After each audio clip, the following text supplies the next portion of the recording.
the sheer sensory assault of a movie can often prevent audiences from failing to pick up on the wider importance that is basically hidden in plain sight. And this is certainly true in the horror genre, which doesn't always suggest that it's got subtle storytelling to offer, but that is absolutely not true. And that's what we're here to talk about today, as I'm Jules, this is WhatCulture.com, and these are 10 horror movie moments more important than you first realized. Number 10. The New Australian Flag, Event Horizon. Now, Paul W. Anderson's Event Horizon is such a dizzying trip of a sci-fi horror movie that nobody could blame you for failing to pick up on one of its more unexpectedly meaningful details. Case in point, you probably didn't notice that the Australian flag on protagonist Dr. Williams' uniform is different from the nation's current flag. The real flag is a blue field with 6 stars on it and the British Union Jack flag situated in the top left corner. But in Event Horizon, the flag on Dr. Williams' jacket contains a different flag altogether. This is actually the Australian Aboriginal flag, and suggests that in the film's fast approaching future of 2047 that Australia reckoned with its colonial past by renouncing its status as a British constitutional monarchy. It's a fascinating and weirdly wholesome piece of low-key world building in an otherwise horrific movie, and one that was apparently suggested by Sam Neill himself, who wished to pay tribute to Australia's original settlers. Considering that there have been increasing calls in recent years to change Australia's flag in reality, it's entirely possible that Event Horizon ends up being totally on the money.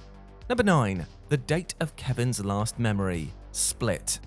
In M. Night Shyamalan's terrific Split, you might recall that Kevin Wendell Crumb, played by James McAvoy, tells Casey that the last day that he remembers is September the 18th, 2014, which he believes to be the current date. Now, this may seem like a totally random date at first glance, but it's actually a very specific choice that surreptitiously nods to real-world events relevant to the movie's title. September 18th, 2014 was also the date of the 2014 Scottish independence referendum, where Scotland voted on whether or not to split from the United Kingdom. Given that James McAvoy is himself Scottish, it's entirely possible that he suggested the date to Shyamalan as a reference to his home nation's political situation. With that in mind, it is relatively surprising that not a single one of Kevin's 23 other personalities ended up actually being Scottish. Number 8. The changing colour of Pennywise's eyes, It. Audiences en masse were so likely traumatized by the opening sequence of 2017's It that they likely didn't notice a vital character detail hiding in plain sight. You see, during the movie's first scene, poor Georgie is preyed upon by Pennywise the dancing clown, who ends up luring the young boy towards a drain and then devouring him. While Pennywise cons Georgie by presenting a fun, appealing demeanor, he has one majorly insidious trick up his sleeve, and that is changing the color of his eyes. As we know from the rest of the movie, Pennywise's natural eye color is yellow, yet during this scene his eyes are blue whilst talking to Georgie. And the reason for this? Well, Georgie's brother Bill has blue eyes, and so Pennywise changes his eyes to a color that, on an unconscious level, would help lower Georgie's guard and encourage him to trust Pennywise. This is actually explained in Stephen King's original novel and adds yet another disturbing layer to Pennywise's predatory nature. Number 7. The opening mural, Midsommar.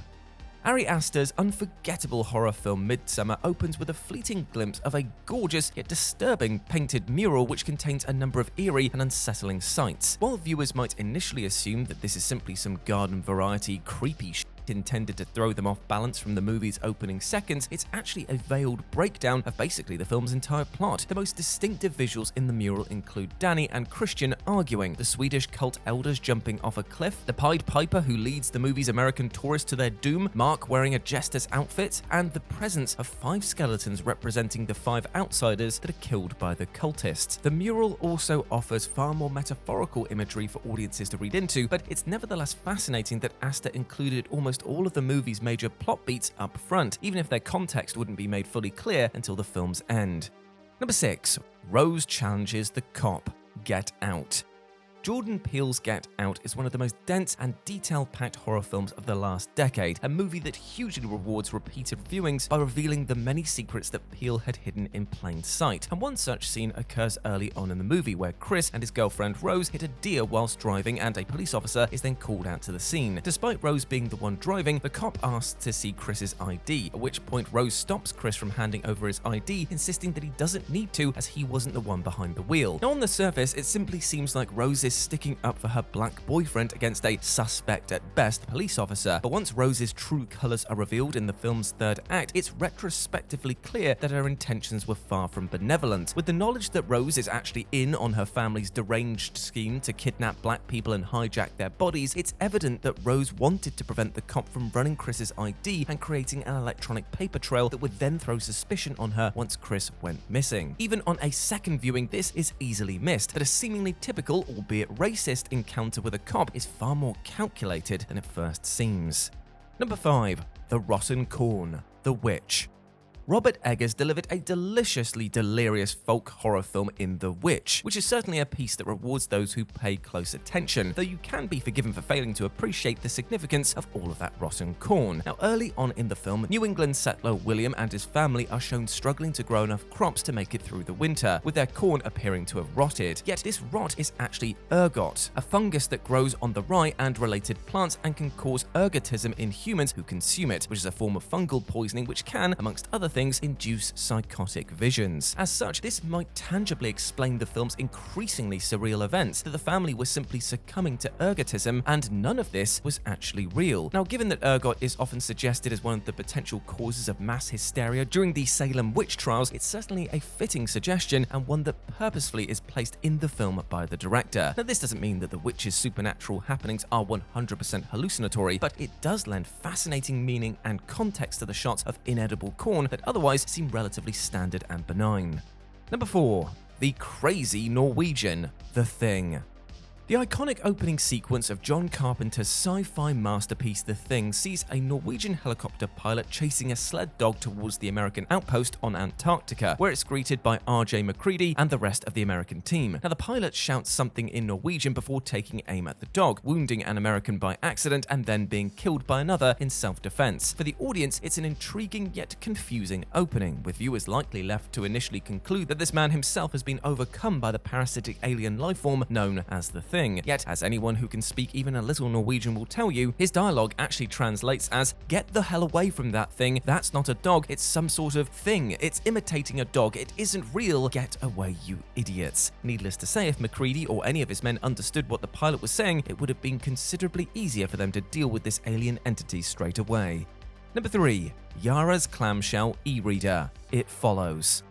Now, It Follows is such a moody, dread-soaked piece of work that it's easy to forget that the film never really fully commits to an explicit time period. Instead, it exists in this eerily ambiguous point in time. Now, there are various touchstones throughout the film that point to different eras. The TVs are always showing 1950s films and shows, while Jay's home has a distinctly 1970s decor. And yet, flying totally counter to all of this is the brief glimpse that we catch of Yara's e-reader device. Yara is reading a book on what resembles a clamshell makeup compact, a piece of technology that seems both extremely modern compared to the dated CRT TVs and corded phones throughout the film, and yet so completely alien to our own present where smartphones and Kindles are ubiquitous. This very subtly places It Follows in its own distinct and unclear time period, or universe even, which only further enhances the sheer strangeness of filmmaker David Robert Mitchell's twisted vision.